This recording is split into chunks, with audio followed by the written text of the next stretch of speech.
It's a subject that is looking at how are those goods and services priced, especially if they are being transferred between related entities. The understanding or the ideal situation is when businesses are trading or they are doing business, they should do business in a manner or in the circumstances that would reflect a situation as if they were independent or not known to each other. But what is normally common is, it's not really a problem per se, but normally when two people that know each other tend to do business or transact, there could be a potential risk that circumstances and conditions might exist amongst themselves that could have an effect on the prices. So that's the concept basically of transfer pricing. You'll find that the key drivers of our economy, one is the manufacturing sector. We have the ICT. ICT has the telecoms, the fintechs, and all those entities across that supply chain. Then we have the financial services. The financial services has the banks and the insurance companies and the microfinances and the people and the entities along that chain. So that in a way also informs what we focus on in terms of sectors. So you'll find more likely than not that for a transfer pricing review, we shall pick on a case which is either in those three sectors I've mentioned: manufacturing, financial services, or ICT. One, because one common factor among all these is that the majority of the players are part of multinational groups, and more often than not, they have controlled transactions or they're transacting with each other, hence a controlled transaction.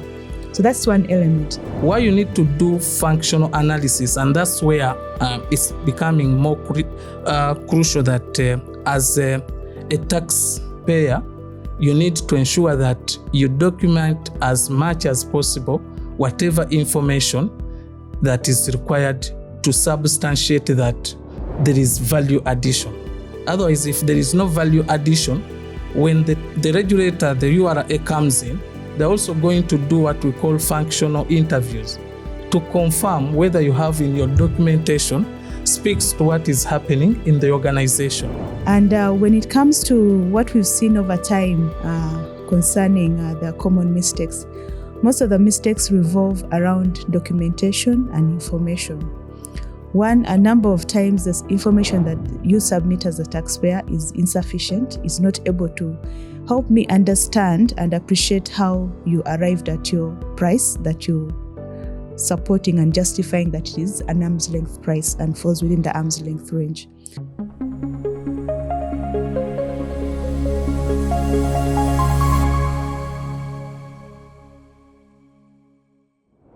Hello, welcome to the Tax Hub podcast, a platform where we get to discuss, deliberate, and engage on matters pertaining to tax. Keep subscribing, keep liking, and keep sharing our YouTube channel.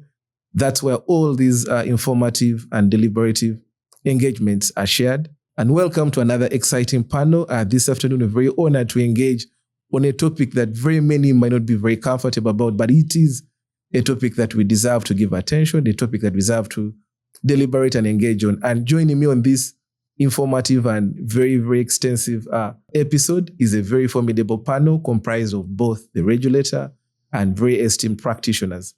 And joining me this afternoon, firstly, is Andrew. Andrew, you're very welcome to the Tax Hub podcast. Thank you so much. Yeah, Andrew, our dear viewers would like to know who is Andrew that is speaking to us this afternoon. My name is Andrew Chambade. I'm a partner with Godina Associates and also a lecturer of international taxation law at the East African School of Taxation. Thank you very much, Andrew, for making the time. We're very delighted to have you. And ladies and gentlemen, the other is also a practitioner, and Hamza Sali, we're very honored to have you. Hamza, you're very welcome to the Tax Hub podcast. Thank you, Edwin. I'm Hamza Sali Mukasa, working as senior manager with EY, Uganda. I've been in practice close to 18 years, purely tax. And this subject we're going to discuss is not new to some of us, so I'm looking forward to more discussion around this topic. Thank you very much, Hamza. We're delighted to have you as well. And ladies and gentlemen, the other is the regulator. We can't sit and discuss without having a balanced debate. It's always very imperative to listen to the regulator, and we get some of these insights on the different things they're doing. So very honored to have a representative of the Uganda Revenue Authority with us this afternoon. Vivian, you're very welcome to the Tax Hub podcast. Thank you very much, Edwin, and good afternoon, dear viewers. My name is Vivian Adong. I'm a tax administrator, and I've served with the Uganda Revenue Authority, specifically in the International Tax and Transfer Pricing function for the last 9 years. And I'm currently serving as the manager, transfer pricing. Thank you, and thank you to the Tax Hub for this opportunity to deliberate on a very important matter. Thank you. Thank you very much, Vivian. We're equally honored to have you. Ladies and gentlemen, transfer pricing, it is. Transfer pricing is a topic we get to break down. Being a very complex topic, we shall have a series that will speak to different aspects of transfer pricing. But for this particular episode, we just want to deal with the basics, the introductory aspects around transfer pricing. And this formidable panel will help us break down and take a very deep dive on this topic. So just to kick us off, Andrew, transfer pricing, something very many of us here, very exciting word. Do you mind just breaking it down for us? What is transfer pricing? Who does it relate to? Briefly. Thank you very much, Adrian, and my dear colleagues. Transfer pricing is a very interesting subject area, especially to do with matters of international taxation. It's one of those subjects where you're basically looking at the pricing of products if an entity is dealing in goods or services, or if there's property being transferred. It's a subject that is looking at how are those goods and services priced, especially if they are being transferred between related entities.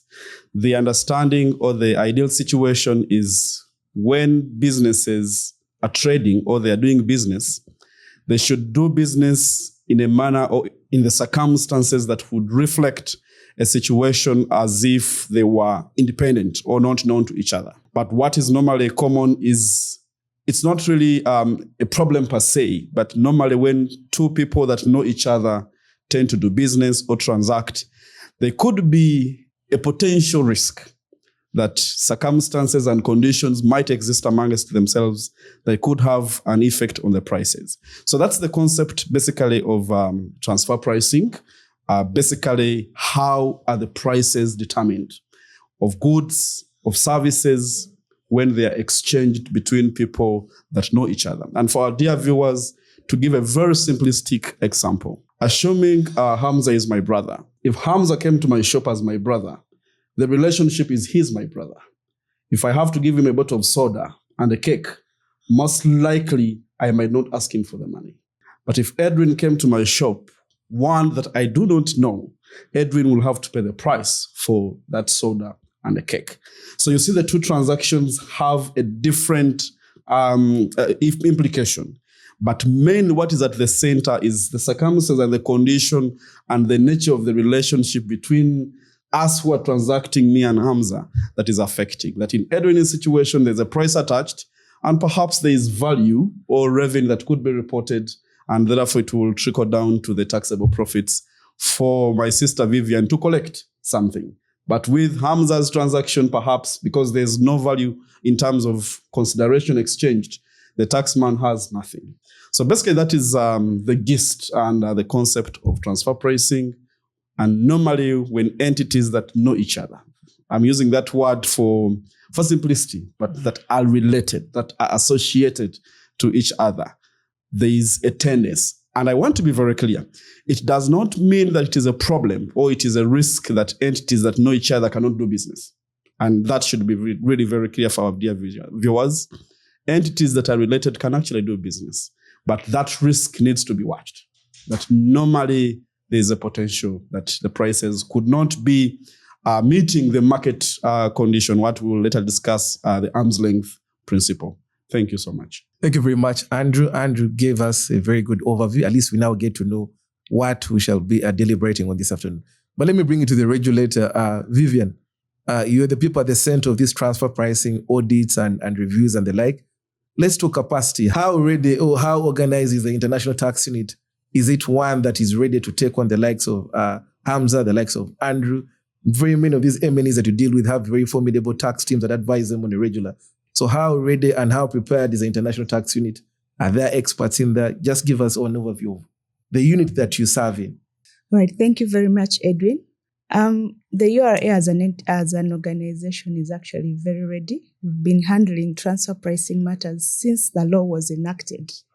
The regulations were enacted in 2011. We have the income tax transfer pricing regulations, but also the requirement to adhere to the arm's length standard or the arm's length principle has been there since the enactment of the Income Tax Act. So the URA, as a tax collecting body, has had the capacity, to handle transfer pricing and international tax risks. And in terms of administrative capacity, there's a team that sits in the large taxpayer's office. One of those teams I head. We handle transfer pricing matters, that is in terms of risk assessment and up to the point of auditing and issuing an additional assessment. In scope of what we do are all multinational enterprises, And multinational enterprises means, or multinational group means an entity or a group that is across many tax jurisdictions. So if you think of any of these large corporations we have in Uganda, in the telecom sector, in the banking sector, all these are in scope of transfer pricing reviews for as long as they are transacting with each other. Going back to what Andrew mentioned of what transfer pricing is, as long as they are transacting with each other in terms of services, in terms of goods, or in terms of intangible assets, they're in scope of our review. So what do? We actually do identify these taxpayers or entities that have such transactions and seek information from them on how they are, from them to demonstrate how they are complying with the arm's length standard. And from there, we undertake the reviews, which may end up in an audit. So the capacity is in there. One, that capacity is enabled by the law. Like I mentioned, there's already a strong mechanism, legal framework in place for us to be able to tackle transfer pricing and international tax risks. Administratively, we've strengthened our processes in terms of our audit processes, our information access procedures. So with transfer pricing, as long as you have access to information, then you're able to make adjustments where the taxpayer has not complied with the arm's length standard. In terms of the people have been trained, and we have many capacity building programs that support the teams to be able to deliver and to be able to tackle the transfer pricing risks. That includes collaborations and partnerships with tax bodies such as the Africa Tax Administrators Forum, the OECD, the UN, and many other strategic partners that the URA has partnered with to help us to be able to have for the staff to have the sufficient capacity to tackle the transfer pricing risks. Thank you.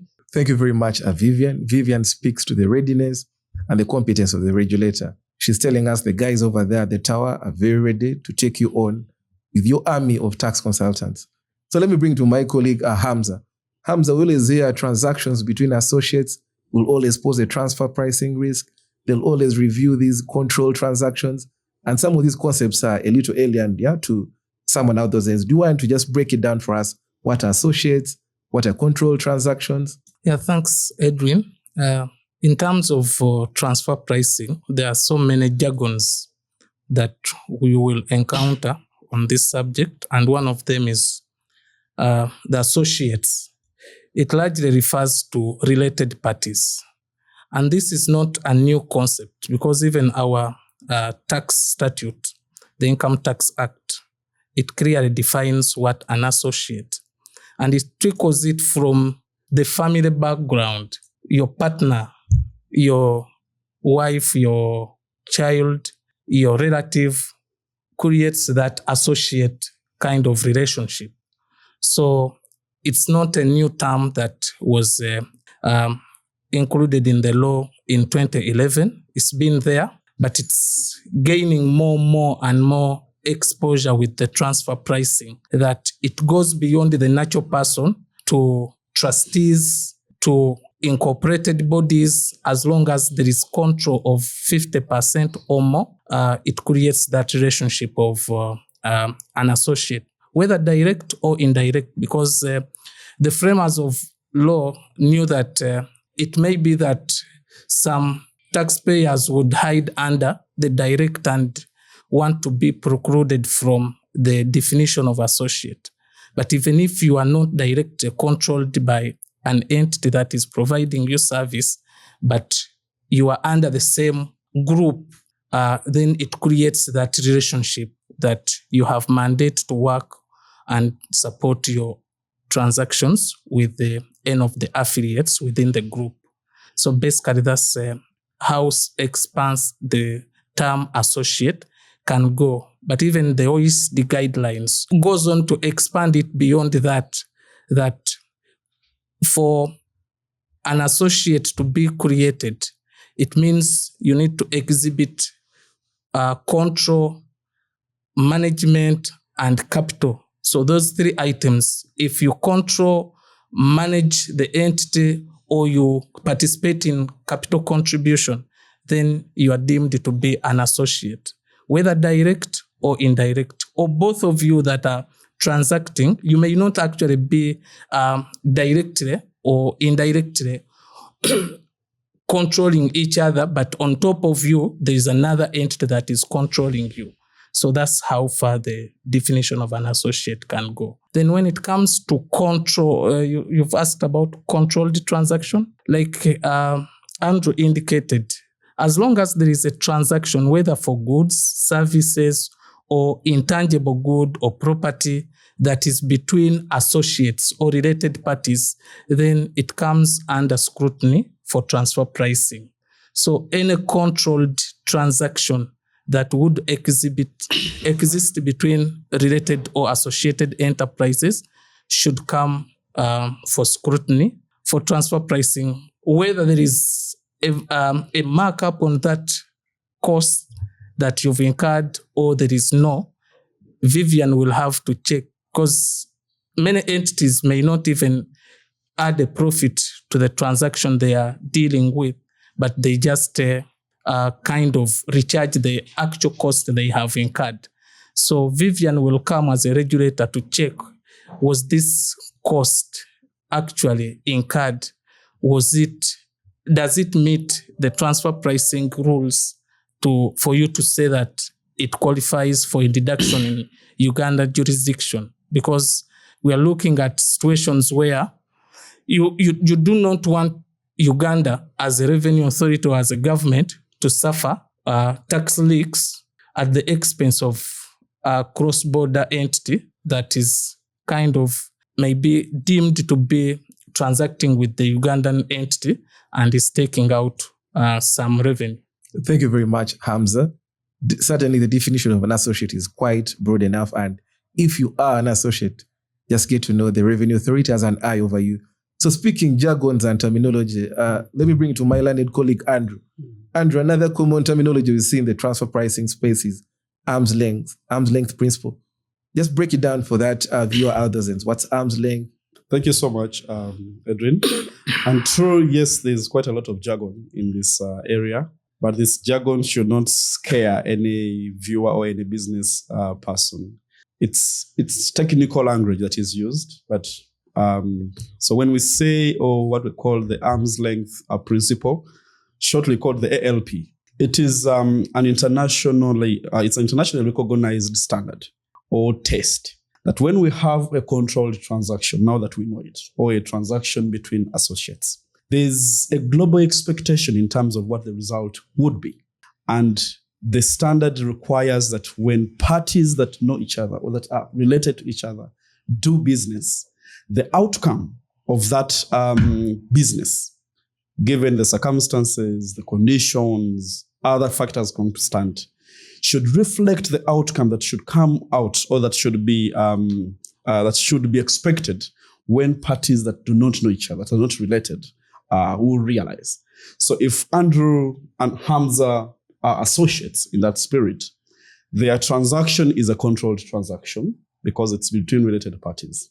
If we are exchanging a service and Hamza is going to bill me $2,000 for that service, the arm's length principle would require that the $2,000 should reflect what Andrew would charge Edwin, or what Edwin would charge Andrew in the circumstances under which that transaction was done. It does not mean to say that it's going to be a science. And I want to be very clear. Transfer pricing is not law per se. It embodies economics. It goes into understanding the industry and the business. So don't expect that this entity which is in Paris dealing with an entity in Uganda, there should be a fixed position of this kind.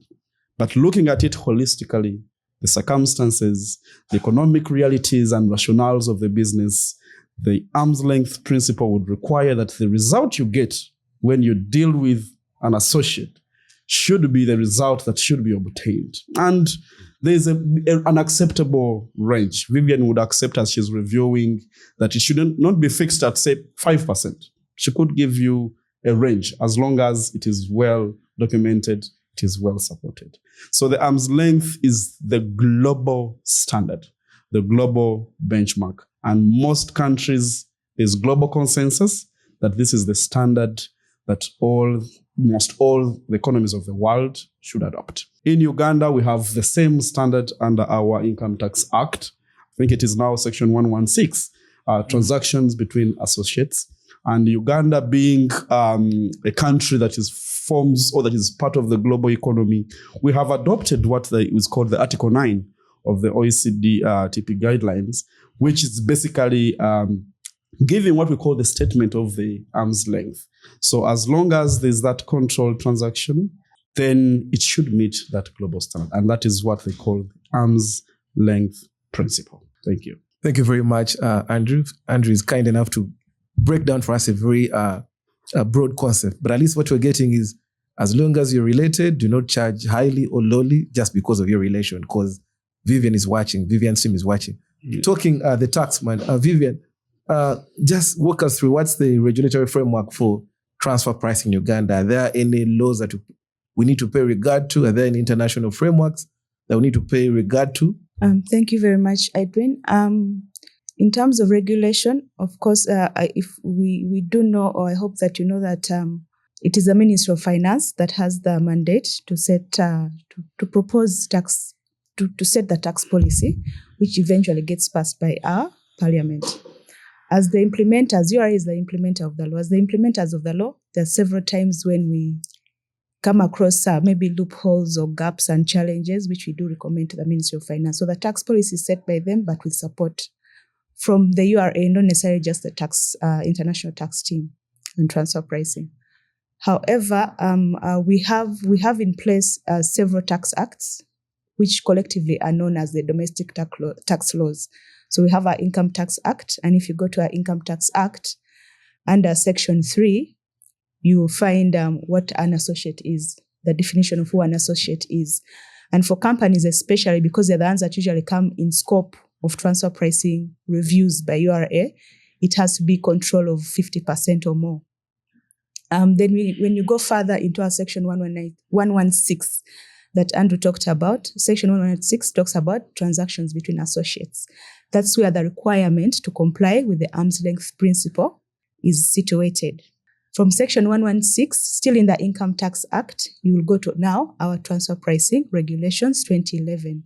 That more or less just operationalizes that Section 116, that will tell you what in specific are the requirements, your requirements as a taxpayer or your obligations as a taxpayer to comply to the arm's length principle. So you'll find matters of advanced pricing arrangements, you'll find matters of documentation, the transfer pricing methods and all that. That is detailed in our transfer pricing regulations 2011.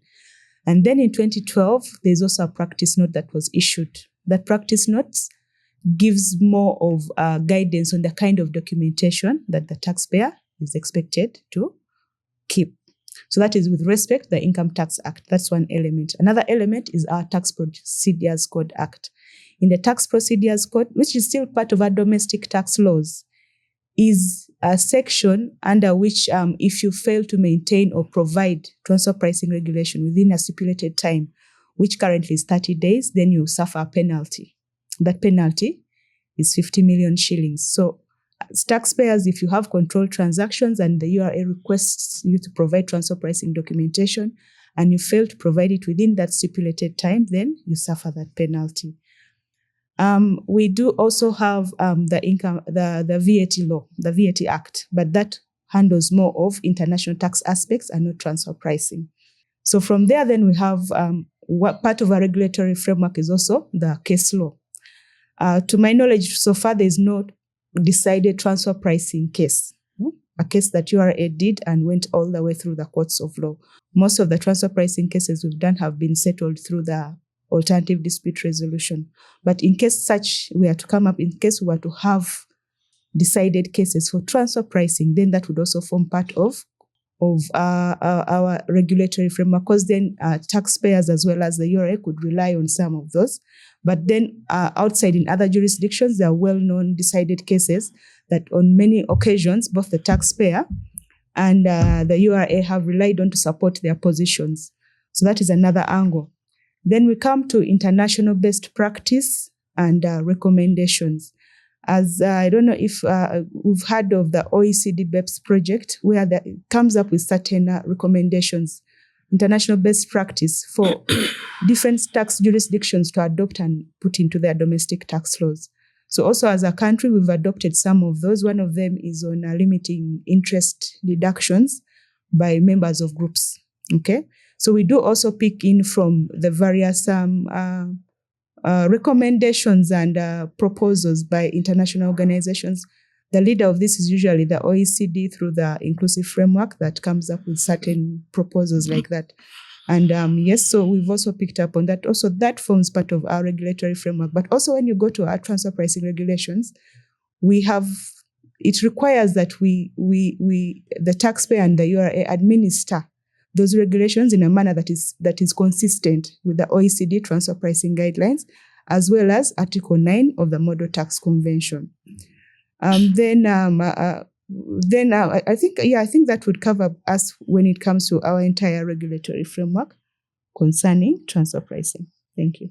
Thank you very much, Vivian. At least we get to see that our local laws capture aspects around that, but also the international space is something we're paying regard to. So thank you very much, Vivian. Andrew, bring in Andrew. Andrew, let's get a little practical in here. We see that quite a number of transfer pricing methods that the taxpayer can pay regard to. So do you mind just walking us through what are some of these transfer pricing methods, when do they apply, just high level? Okay, thank you so very much. True, the law is really very rich on all squares, every kind of business. The regulator is ready, like Vivian has assured us. So it requires that, it means that as a taxpayer, you must be conscious as you go about this business. And consciousness requires that, as she said, for the practice note of 2012, which really speaks more to documentation, you must document every detail of your transaction. And those documents should demonstrate how you arrived at the prices that satisfy the arm's length principle. So among the ways of demonstrating that you satisfy the arm's length principle are the methods that you have adopted as you go about this transaction. And I want to be very, very clear. The principle at an international level, I think also our transfer pricing regulation, is there's not a method that you would say is a catch-it-all. The principle is each time you're going about your transactions, your business, you must adopt the most appropriate method in the circumstances of your business. So as a taxpayer, you must first of all understand your business very well, understand the nature of the transaction very well. And then when you look at these methods, you're able to say this is the most appropriate method. Generally, we have 5 methods, and they are split into 2 categories. We have our traditional methods, and then we have our transactional methods. Some academicians have called the transactional methods as a call to the weaknesses of the traditional methods, but I will not say it that way. The traditional methods are 3, and I will mention them. We have what we call the controlled and comparable price, CAP method. We have the cost plus method, what we call the CPM, and then we have the resale price method. Those are the traditional methods. And as we will go on, you will see something that is very common with those methods that are traditional. I will not preempt my colleagues' discussion. Then we have the transactional methods. We have what we call the transactional net margin method, the TNNM, which is lately becoming a darling of the taxman. At least in practice, some of the adjustments we are having, like Lillian said, yes, we are settling at an ADR level, but the taxman seems to be hell-bent towards more about the TNNM method. That is the transactional net margin method. And then we have what we call the transactional profit split method. So the last two are the transactional ones, the modern ones, and then we have the three. But also as an NB, there could be any other methods that could be adopted if there, as long as they can satisfy the arm's length principle. Now, when we come to the first three, the comparable and controlled, like the word is compare. Look at the transaction between related parties and compare it with the transaction between unrelated parties and look at the outcome. If the outcome is different, you should be able to justify why there is that difference in the result.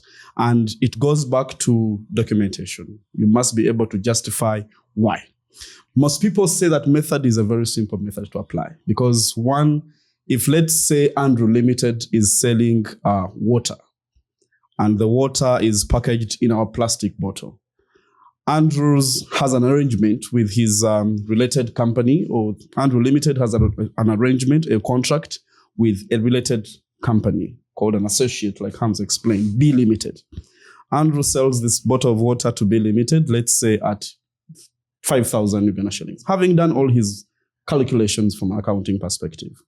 The same Andrew sells the same bottle of water to Vivian, who is not an associate, say at 7,000. 5,000 and 7,000, let's say. There's a difference. The same product, but we are selling at a different price. So the documentation should be able to justify why there's a difference. And the comparable and controlled price method will seek to guide and say, okay, when that is the situation, we need to make sure that these two prices are in sync to meet the arm's length principle. And like we've said, the comparable and controlled price method will look at two situations. You will have a scenario where Andrew sells a product to, let's say A Limited sells a product to B Limited that Andrew knows. The internal kind of transaction. And Andrew sells the same product to another entity that they don't know at all. That's one kind of situation. But also you'll find another company not related to Andrew's group selling the same kind of water. Just say, for example, you have Renzori, and then you have is it Aquafina? Completely unrelated, but they're all dealing in the same product. It means at the end of the day, Vivian has something to benchmark on as she's going about how you are pricing the product. And as she's doing that under the cap, she'll be trying to look at what is causing this difference.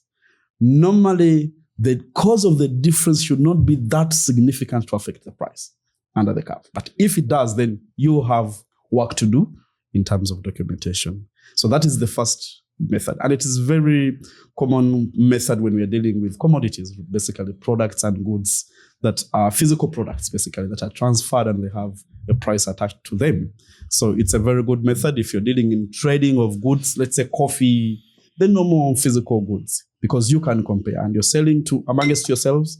Also, you're selling to people that are not related or someone else deals with that. So that's one method. And traditionally, it's those really commonly applied methods because it's very simple to apply. We have the cost plus method. And this method, like the word it is a cost that you have incurred in the offering of a service or in the production of a product, and then a plus markup that you have added on. So the key gist with that method is, yes, what are your costs? Can you document your costs? And normally an accountant will have captured them. Then what is that markup that you are adding on? So then at the heart of it is still comparability analysis, which will be dived in later. That you compare, or you have a cost, compare the markup. If you sell to someone that you know, your markup is, say, 7.5%. When you sell to someone that you don't know, same cost, your markup is 70%. We'll have a discussion. We've had a practical scenario of that happening in Uganda. It's not a transfer pricing case per se, but there's some kind of arrangement. And the taxman was saying, why is it that here you do this markup, and yet here, when you sell to someone that you don't know, you do this markup. So you want to make sure that as you go through your documentation, these markups are in sync to meet the arm's length principle. So that's the cost plus. And you will see predominantly where it is transactions like services, where the cost of offering that service is really clearly known. And then it's just a question of markup on top of that. Or even sometimes when it's a product that you've developed, and you're able to add 1, 2, 3, know my cost, including the overheads. And then you put an appropriate markup that is able to give you an appropriate profit in the circumstances. So that's the other method that you can adopt. What I would say as I go about these methods is what is very key is it's not a rule of thumb. You must look at your circumstances and pick the most appropriate method. And it is not that you only have to use this method or leave this other method. You're going to test and see what is mostly applicable to you. Then we have the resale price method, and still the terminology is telling that you have a product that you're purchasing from a related entity or an associate. When you purchase that product, two things are possible. You could be adding some value, or you might not be adding some value. So the method is basically interested in the price that you purchase this product from a related entity. What more do you add on before you resell it? Are we together? So I buy a product from a related entity. Andrew and B are related. They deal, and there's a purchase price. Andrew, when he gets this product, he's not the end user. He resells it. So that means the risk is at this point of the purchase. I think you see the difference. The cost plus, we're looking at the point of the selling. I have a cost and I'm now selling. But for the resell, it works backwards. So Lydian is able to work backwards right from your selling price. And she makes a backward adjustment. When you purchased it from a related entity, what did you do? Sometimes there's actually nothing that you have done. And actually you see an over-exaggerated markup or increment in the prices. Or sometimes you have done so much, but for whatever reason that you want to achieve, there's maybe nothing in terms of keeping in mind that transfer pricing is not only just about charging a higher price. So it also has some bit of a lower price. So I think for this, I'll explain those three. Maybe as we get along, I will be able to go to them. But for the first traditional methods, those three, and the resale price, like we've said, you purchase from related and then you resell it. So if you are in a business of distribution, where you have no distributions, either you add some value or you don't add so much material value, then the resale price method is mostly applicable to your circumstances. Thank you for now. Thank you very much, Andrew. Andrew is always kind enough to break down these methods. That's something very, very daunting and challenging, but yeah, he gives us a practical feel. So Andrew, bring it to my colleague, Hamza. Hamza, tax compliance is something that, is a big challenge that everyone notes gladly. And there are very many people who are not complying with the transfer pricing mechanisms, whether knowingly or unknowingly. So I just want you to speak to that non-compliant taxpayer. Are there any sanctions? Are there any penalties? What would you be telling them out those ends? Yeah, thanks, Edwin. I think Vivian has already alluded to those penalties that are embedded within our statute. There is already the penalty of 50 million under Tax Procedures Code Act in case you fail to provide TP documentation upon request by the Revenue Authority or any information that might be related to related parties. That's a big penalty. And by the way, that penalty is collectible by the revenue without even being sanctioned by courts of law. But I think the Revenue Authority has been a bit generous to most of the taxpayers. They are not imposing it anyway. The other penalty would be within the TP regulation.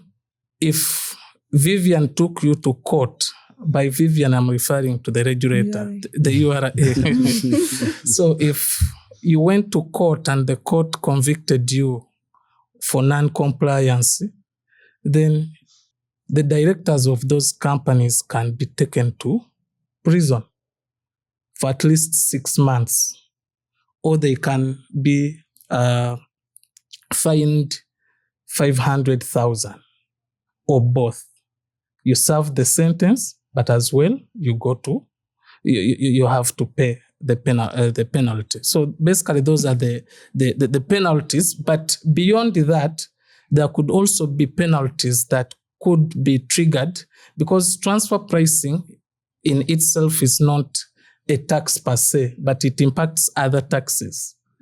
The adjustments that might come out of that may be either impacting withholding tax, may impact income tax, may impact VAT, or even excise duty.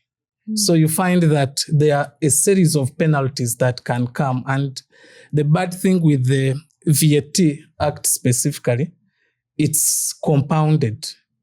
It's penalty. It's a tax, or rather penalty on penalty. So interest on penalty, rather. You get to be compounding it on monthly basis. You get your principal plus interest, and then the following month, a penalty will be calculated, or interest on both the principal and the penalty. Only that we have capping rules for the interest bit, but there are quite a number of penalties that can come with this transfer pricing matter. Thank you very much, Hamza. What we're getting is certainly non-compliance is a very heavy price to pay. So to all our dear taxpayers out there, we continue to preach the compliance gospel. So I had to bring in the taxman, Vivian.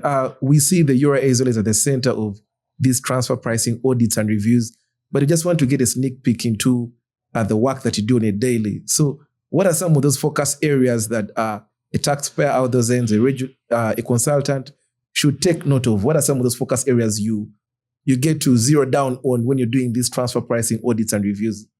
Thank you, Edwin. First of all, we should know that, if we don't already know, that Uganda is a net importer of capital, meaning that we import more than we export. That also, in a way, informs how we approach the work that we do in terms of transfer pricing, how we'll select the cases for transfer pricing, and how we'll approach the risk review. So being a net importer of capital, it means we are looking more at the outflows than the inflows, or looking more at the deductions or the expenses than the incomes. And as you know, the key sectors that are driving our economy, and if maybe a number of you were kind enough to listen to the budget speech, you'll find that the key drivers of our economy, one is the manufacturing sector. We have the ICT. ICT has the telecoms, the fintechs, and all those entities across that supply chain. Then we have the financial services. The financial services has the banks and the insurance companies and the microfinances and the people and the entities along that chain. So that in a way also informs what we'll focus on in terms of sectors. So you'll find more likely than not that for a transfer pricing review, we shall pick on a case which is either in those three sectors I've mentioned: manufacturing, financial services, or ICT. Because one common factor among all these is that the majority of the players are part of multinational groups, and more often than not, they have controlled transactions, or they're transacting with each other, hence a controlled transaction. So that's one element. But also, because we are capital importing, you'll find that already from the nature of the transactions, in most cases, they are intra-group services, transfer of intangible assets, things like payment of a royalty fee, okay, for items like maybe a right to use the brand, or for a copyright, for a trademark. So those are areas that pique our interest. And then, of course, if you look at also in the manufacturing sector, there's a lot of trade in goods, okay?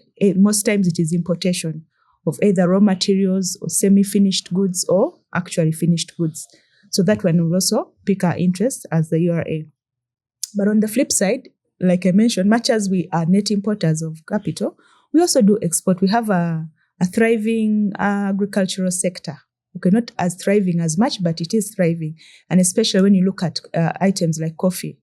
I think there's a report I read recently where Uganda has now overtaken Ethiopia in coffee exports, okay, in terms of volume. So that could be an element on the income side. If you remember, the other elements I talked about are mostly on the outflows. So in the inflows, we are exporting, and mostly it's an agricultural product. So the coffee, the tea, the sesame seeds, and the like. So if you look at that sector also, that sector of agricultural commodity exporters, you'll find that most of the players in that sector are also part of large multinational groups situated in different countries across the world. So that is also another area we would focus on, but with specific to those transactions. So for export, it's mostly for the commodity side. You find items of services and intangible properties very minimal. It's more of the export of goods, of the products. When you come into the inflows, you find there's, of course, huge instances of services in various forms, IT services, normal management services, and the like. So those are the areas we pick in. So in terms of the transactions, but also in terms of the priority sectors that our government is looking on, but also that translates back into what URA should focus on, because these are the sectors that are running and driving our economy, meaning that also in terms of revenue contribution, they're the biggest contributors. We're not saying that because you're contributing a lot of revenue, you should always be under our radar, but then it is also revealed that that's where the risks are. Okay, that's where you find the risks, which sometimes materialize and you see it was actually a risk from your initial assessment, or it ends up not being a risk, and then we drop the matter. Thank you. Thank you very much, Vivian. What we get to see is that different focus areas that the Revenue Authority is looking at, and if you're anyone operating any of those, please pay regard. The taxman is watching. And to bring it back to my colleague Hamza still. Hamza, we've seen one of the requirements if your related party is transacting is a transfer pricing documentation that you're required to file. If the Revenue Authority requests for it, you're under obligation to submit the same. Could you just walk us high level? What are some of the key considerations? What are some of the notable aspects that we should take into consideration when preparing one, or that taxpayer who has one? What should they pay regard to? Thanks, Edwin. In terms of transfer pricing documentation, actually the transfer pricing regulation itself provides specific areas that needs to be covered. You need to include the transactions themselves. What are these transactions that we are referring to as controlled transactions? Is it a supply of service, a receipt of good, procurement of a property? Whatever controlled transaction you may have in a particular year, you need to document those ones in terms of frequency of those transactions, amounts involved, and the transfer pricing method you are transacting. And then you need also to document details of the company in terms of the organization, both the local but also the global. The taxman wants to understand your company both in and out. In, we are referring to Uganda as an entity, but also the cross-border group. How is it structured? Where is your parent company situated? What is the extent of control? That needs to be clearly documented. You need to document your industry you're operating in, because different transfer pricing methods would apply to different industries. So it's very important that you document your industry, your value chain, what brings value to the industry. All these speak to why you are charging or you are being charged that amount. Most importantly, you also need to document what we call functional analysis. You tell us the functions the other party that has supplied you a service is performing on that. What are the risks? What are the assets involved in the supply of such a service?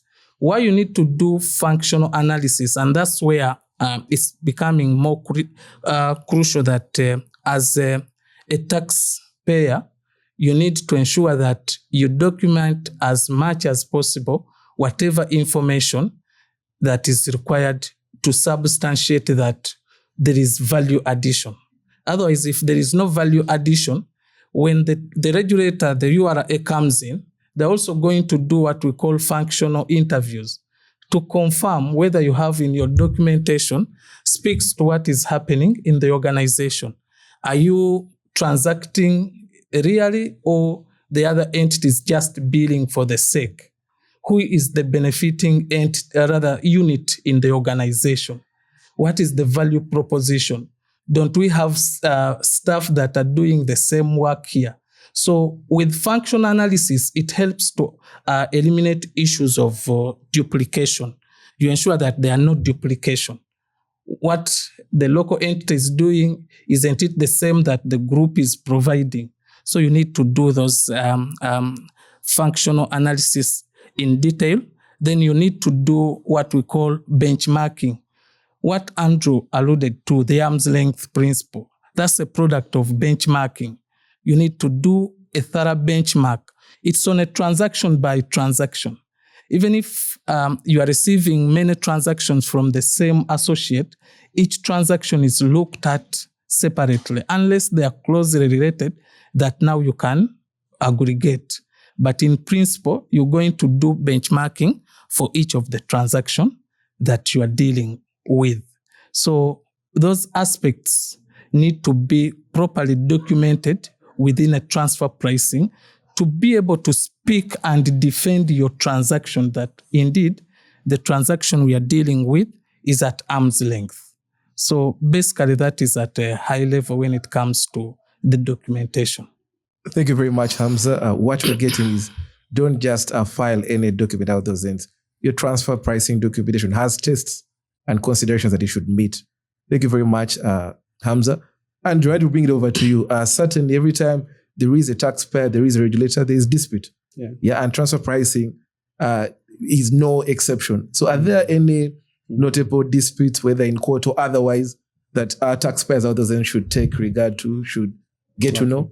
Okay, thank you very much. Of course, you're going to always fight as the taxpaying community and the tax authority, because when the tax authority thinks that you don't meet the arm's length, they're going to do an adjustment. An adjustment means adding back or taxing that difference that they think does not satisfy the standard.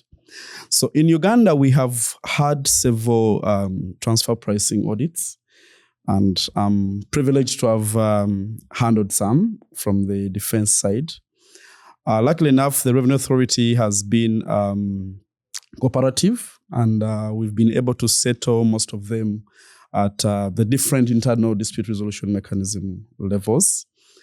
However, we have some cases which have actually gone to court, not per se on a substantial transfer pricing audit outcome, but the transactions have been done in a way that they have consequential effects that tend to go towards transfer pricing. I think we have had a case in Fort Portal. There's a case called Bodo Tea Company Limited, done by one of my colleagues then in Fort Portal, where during the audit, he observed that this entity which was selling green leaf to other customers in Fort Portal, the price at which they were selling this green leaf to the customers in Fort Portal was different from the price at which they were selling to a related company called Kaijura Tea Company. And the officer made an adjustment to that. Of course, he did not succeed at the tax appeals tribunal level because the court felt they were overzealous or they were too suspicious of a particular risk. But it is a very good attempt that we have had in our country. And that case failed on the extent that the officer could not demonstrate that they have gone into deeper circumstances and documentation review to really confirm. And I want also to be very clear, the lesson from that case, the Revenue Authority should not simply sit and be suspicious. There should be thorough reviews, thorough studies that should be done before a conclusion is arrived at. So we've had that opportunity. We've also had one, I think, with East African Breweries Limited versus the Uganda Revenue Authority. That sale of the drinks, the beers with the Uganda breweries, and then other entities. East African Breweries being part of a global group, selling the products at 7.5% markup. But then when you see how they are selling to other unrelated entities, 90%, 80% markup. And URA was able to take the day on that one, where the court is saying, but again, why are you selling and charging different markups? So it's also not a transfer pricing case per se. I think it comes from what Lillian called among the legal framework, that the Commissioner General under Section 116 has the powers to recharacterize a transaction, especially if they see that the economic substance of it, the economic rationality of it or the outcome of it does not really satisfy the arm's length principle. So we've had that those two main ones, at least, that have gone to the details. But the one that is really substantial in all squares, going to the heart of transfer pricing, Uganda, we've not had as much. But I know with the audits happening and the risk assessments happening, we are going to go there. Kenya has had some bit, the common Unilever, it's the darling of everyone. The UK and everywhere, we've had a number. But Uganda, at least, there have been attempts which actually show you the progression that the taxman is taking. Because if an officer in Fort Portal is able to try to invent a TP risk at that level, which is not Vivian's unit, you see that the tax administrator is really becoming serious. So those are the notable ones, especially in that particular line. Thank you. Thank you very much, Andrew. Certainly, yeah. That's something that will play out in the courtroom. But yeah, we shall keep an eye and see, how do these disputes play out like, and if there is any. But I think in absence of any core one, we shall keep looking at Kenya, looking at the other jurisdictions, just to keep an eye, being that, it's something that relates to a global perspective. But I want to bring in Vivian. Vivian, something we do very much at the Tax Hub podcast is we speak to that ideal taxpayer. So Vivian, just want to give you an opportunity to speak to that ideal taxpayer. You've reviewed and you've conducted these audits. There's so many mistakes they do, that you've seen, that you keep flagging. So what are some of those mistakes and how can they be remedied? Okay, thank you very much, Edwin. To our taxpayers, it is in the URA's interest that you thrive and do well in your business. It has never been the URA's intention to come with a preconceived mind that we shall find this problem and assess such and such tax and the like. Voluntary compliance is more impactful and more a desirable situation than enforcing compliance. And when it comes to what we've seen over time concerning the common mistakes, most of the mistakes revolve around documentation and information. A number of times the information that you submit as a taxpayer is insufficient, is not able to help me understand and appreciate how you arrived at your price that you're supporting and justifying that it is an arm's length price and falls within the arm's length range.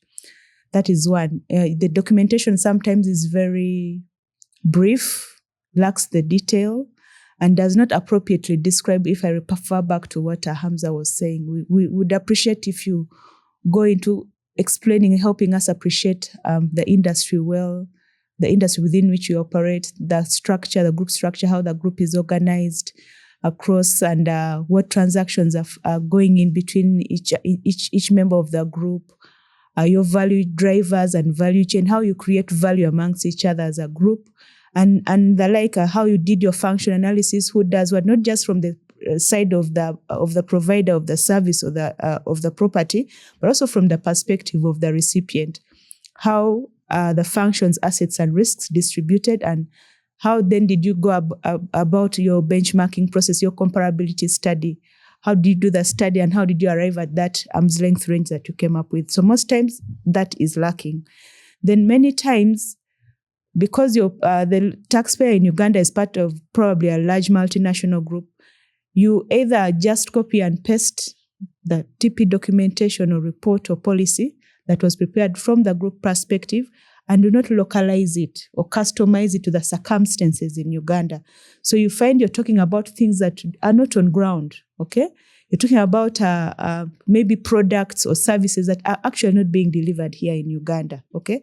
So it's important that you localize the circumstances, and this maybe mostly goes out to now the tax agents and the advisors, that even when the URA requests you for that documentation, go ahead to find out what is going on ground for the taxpayer, the information you're submitting, not from the group perspective, but for the local entity on ground in Uganda. Another instance is when, because TP is greatly enabled, the TP reviews that we do is greatly enabled by information and the access to it. We will ask you for information that you both have and are in control of, but also information from your associates that you've transacted with. And most times, either it is a reluctance or a refusal or a lack of control over that information. And this causes a lot of delays in the audit process.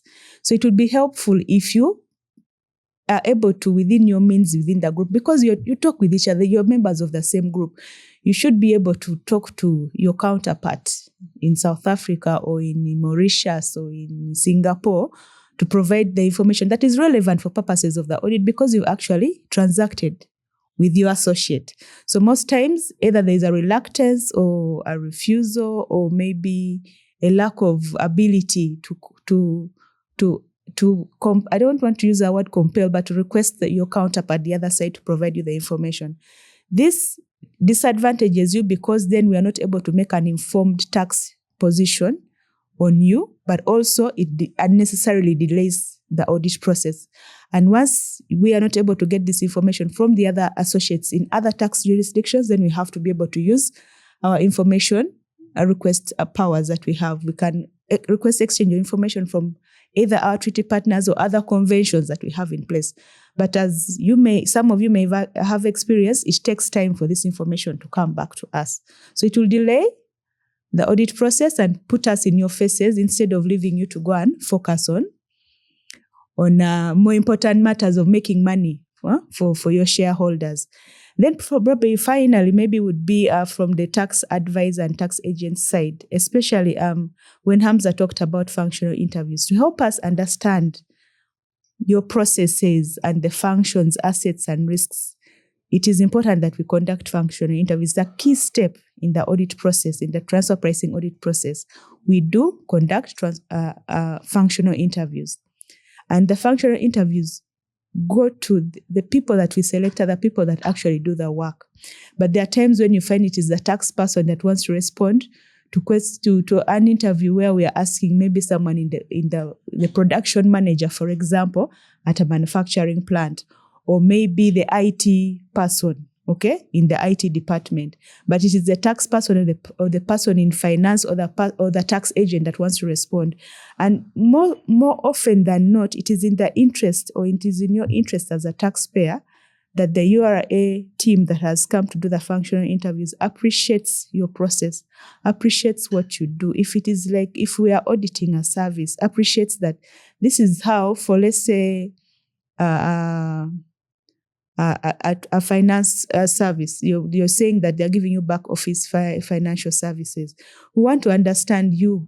How do you receive this service? When you need the service, what do you do? What process do you go through? How do you request for it, and all the like? So if it is now the tax agent from your advisory that is giving the responses, it will not also convince the URA, and it will probably bias the whole audit process. So it is about it is a fact-intensive process, but requires that you are as open as possible, such that when the URA makes its decision, it is the most reasonable decision given the circumstances that was made, given the circumstances that are ongoing at the entity at that time, or at the company, at your premises at that time. So it's important that you open up and let the URA conduct the functional interviews reasonably, because we do not impose these interviews with you, but it is an important process that needs to happen. Okay, so we give you advance notice, request that we need to interview ABCD because of reasons ABCD. We don't just pick at random, okay, the persons to interview. And once you facilitate that process, by the time we come to the end of the closure of the audit, you'd also appreciate why probably we interviewed the person and how we arrived at the decisions or the conclusions that we arrived at. So I think those would be the main key areas, but it's usually around documentation, around information, align it to the local circumstances, align it to make it as detailed as possible, because sometimes taxpayers are afraid that if you give so much detail, then it exposes you to more risk. But sometimes actually the detail is more helpful to you, because then it appreciates that the URA to understand your circumstances better. And again, I would like to reiterate that it is not in our interest to come and cripple work, but also raise assessments that bankrupt you. It is in our interest just to satisfy that you have complied with the arm's length standard or the arm's length requirement in the Income Tax Act 116, but also logically document how you have arrived at that transfer pricing analysis, because it is that analysis that you provide us that then we check to ensure that you've complied. Thank you. Thank you very much, Vivian. What I get from Vivian's submission is the devil is in the detail when it comes to transfer pricing. You really have to be quite detailed. Your documentation should speak to your business as a taxpayer, the industry you're in, the group that you're operating in. So thank you very much, Vivian. But I would like to still first take it with you, Vivian. Vivian, there's a taxpayer out those ends who's saying, no, I can stay at home. These chaps at URA, they don't have the power to follow after my parent company who's in France, who's in the UK. Yeah. They don't have the powers to compel them to submit any information, anything that they want. So Vivian, are there any mechanisms URA has in place to follow through and cooperate with, let's say, the regulators in other countries, or any way they can try to compel and get any information related to transfer pricing? Yes, there are those mechanisms. Thank you.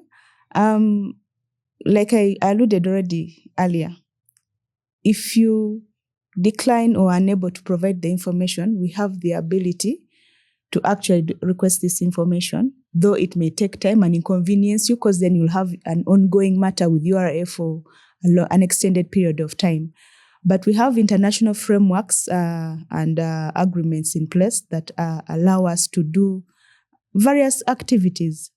The first I would give you, the example area I would give you is on our tax treaty network. Uganda has double taxation agreements with 9 countries, okay?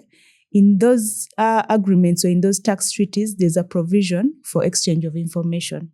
So I could request from any of those 9 countries. The other common countries, Mauritius, South Africa, Zambia, Denmark, UK, Netherlands, and a number of others. There are 9 in total. So we can request for information, tax information, to support the audit. Also, and it goes further, the treaty even goes further in another article to request assistance in collection of the taxes. So we can get that information, use it to assess taxes, and in case, let's say, you packed up and went away, we can still request assistance for that. Then there's another, Uganda is a member of the OECD Global Forum, and under the OECD Global Forum, there's a convention that over 130 countries have signed on to. It's called the Convention on Mutual Administrative Assistance in Tax Matters. That convention was domesticated in our domestic tax laws in 2023, financial year 2023-2024. In that convention, yes, there's one, we can request for exchange of information. That is where the matter of automatic exchange of information also comes in, exchange of financial information. And that is going to start in September this year. That is another avenue. There also we can also receive spontaneous exchange of information. Let's say a tax jurisdiction like UK might be reviewing their tax authority, their side, reviewing information, and they see this is information that would be beneficial to the tax authority in Uganda. Without even Uganda requesting, they will spontaneously share that information with Uganda. Another avenue is what we call the tax examination abroad. Because these are multinational companies, we share taxpayers, should I say, not the same taxpayer, but like, let's say a group like the breweries, okay? They are across Africa, or the telecoms, they are across Africa and in other countries. A tax authority in Ghana can say, we are going to audit taxpayer A, and we realize also you have a similar, of the same subsidiary in Uganda. Can we do, I mean, that one it's not tax examination abroad. Tax examination abroad, I request the other tax jurisdiction, I say, can I come and examine? I have a taxpayer in Uganda, they have transactions with an entity in your country. Can I come and examine certain things in your country? Once I get that permission, I can come. Okay? Uganda, URA, a team from URA can, let's say, go to Dubai and examine those records or confirm something or check or inspect something from the other side, as long as it's a matter related to the audit that you're doing. Then there's the simultaneous tax examination. Simultaneous means, let's say South Africa is handling a taxpayer A who has a counterpart in Uganda. They're part of the same group. And also URA says, let us handle the taxpayer. So we handle simultaneously. We're not auditing together, but we can share, collaborate, and say, I've found this matter. How is it your side? How have you handled it? Or is it a similar issue that side? and we cooperate on that. So those are some of the collaborations and partnerships. But then also URA, you have heard of the African Tax Administrators Forum. It is an association of almost all the African tax administrations in Africa. Okay? Those ones also, there are frameworks in place where we can cooperate and collaborate with each other, tax administration to tax administration, share information, share technical, have technical support. Sometimes Uganda is in a position to provide technical support. Sometimes Uganda is in a position to receive technical support on a certain matter. So all those are frameworks within which we can access information and cooperate, okay, on specific tax reviews and audits. Thank you very much, Vivian. What Vivian is telling us is, you as a taxpayer, you may run, but you can't hide. Yeah, the tax authorities globally are working in unison, they're working in sync to see to it that, yeah, any taxpayer or any information out there, they can readily get it. So, ladies and gentlemen, we're wrapping up our episode, and I just want to bring you to these esteemed gentlemen and ladies. These are very renowned experts in this sector. So, colleagues, I just want you to speak to that taxpayer. What's that one advice? That's what 1-2 advice would pose to the taxpayer regarding transfer pricing. I would like to start with Andrew. Andrew, what's that one? What's that two you're telling the taxpayer as we wrap it up? Thank you so much, Edwin. Our dear clients who are the country's taxpayers, we have been discussing this subject and mainly talking about multinationals. But hey, also Ugandan companies are within the scope of this subject, especially if the Ugandan companies have controlled transactions or related party transactions, and the value of that transaction is more than 500 million Uganda shillings. So what am I saying as my closing shot? Don't sit back and say this is something for France, for UK. The URA could still come in and look at this kind of transaction. So please, from a tax-paying side, from a tax advisory side, documentation is very important. Please keep the documents. Whereas we say the devil is in the details, for TP there is an angel in the details, because that is when Vivian and the team will be able to understand your transaction. And also we have opportunities in our tax law. Our clients have not utilized it so much, what we call the advanced pricing agreements. Please utilize it. When you have a transaction, don't think that when I go to Vivian, she will grab me. Make a request, sit down and agree on how this transaction will be priced. And then going forward, it will ease your work. So that is my closing remarks. And I will have to say compliance is very cheap as compared to non-compliance. Thank you so much. Thank you very much, Andrew. You as a taxpayer, if you can't listen to the regulator, at least you're listening to your tax consultant out those ends. Hamza, what's your one, what's your two to that taxpayer out there? Thank you, Edwin. In terms of the taxpayers, I think the message is already being said by Vivian and Andrew. Documentation is key. Have the documentation in place. Review this documentation. There's a tendency of once you've done the first TP documentation, then you sit back and relax. That's not correct. Transfer pricing should be an operational document that needs to be reviewed on a regular basis. Create awareness within your organization. You've heard what Vivian is talking about. When they go for functional interviews, they interview even almost the cleaner to that extent. So they go that lower level to understand, are you the person interacting with the group, the services, the product you receive from the group? So create awareness that it's not just confidential to the top management. Everyone should be aware of transfer pricing documentation. Where possible, do what we call validation of your intercompany transactions, both from the provider side and the receiver side, because there are some entities with so many intercompany transactions to the extent that employees in the organization cannot even differentiate whether this is from the group or from a third party. So that's how complex transfer pricing is. Thank you. Thank you very much, Hamza. Certainly, that taxpayer that is listening. And to bring it to my colleague, Vivian. Vivian, you come in from the regulator. Is there anything the regulator is telling the taxpayer the regulator hardly gives advice, but what's that 1-2 thing you tell a taxpayer out there?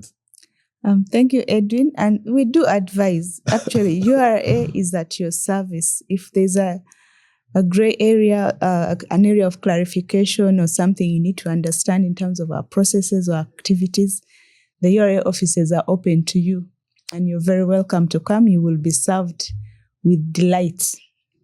And I would also like maybe to add on to what my colleague Andrew has said. It is cheaper to comply than to not comply.